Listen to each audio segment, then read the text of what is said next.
artsy fartsy students.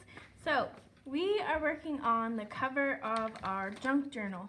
Okay, remember I talked to you about how this is no longer a sketchbook. It's called a junk journal, and I'm going to talk to you more about it later, so just keep that in the back of your head. So we talked about pattern in the video. It can have repeating line, shapes, color, or textures. So what do you see in mine? I'll give you some time to think.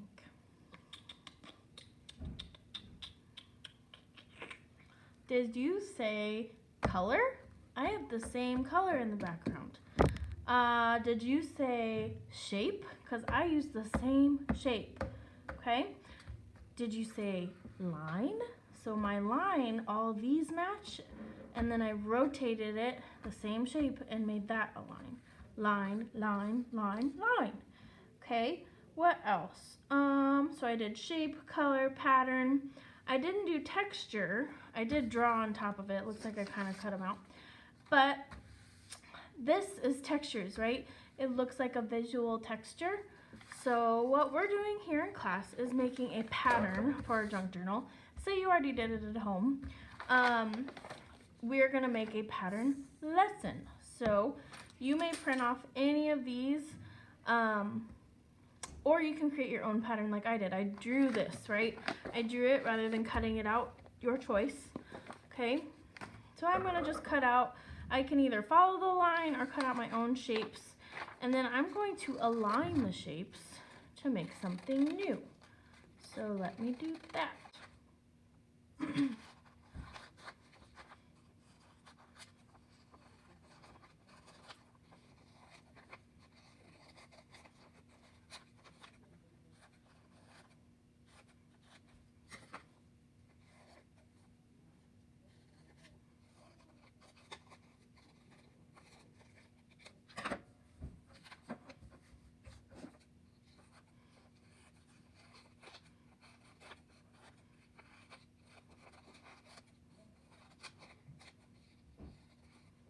Alrighty, so now I have all these lovely shapes. I can even use these oblong shapes that are over here.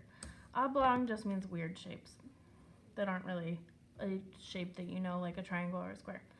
So I can arrange these any way I want, like a collage. So maybe I'm inspired by animals, or, ooh, I see what's happening here. Maybe I want to make a star with my patterns that I cut out. So I'm going to try and fit it all together. Maybe I need to cut out more, but before I glue anything down, I have to arrange, okay? Arranging is so important in collage, because what if I'm like, oh, actually I want this piece to go here, but I already glued it down? It's not going to work when you glue it, right? So it's up to you. If you want to look, ooh, look at that, that's very nice. Okay, so you can see that my star is starting to form.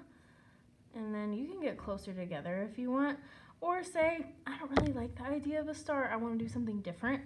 You can see what I did over here.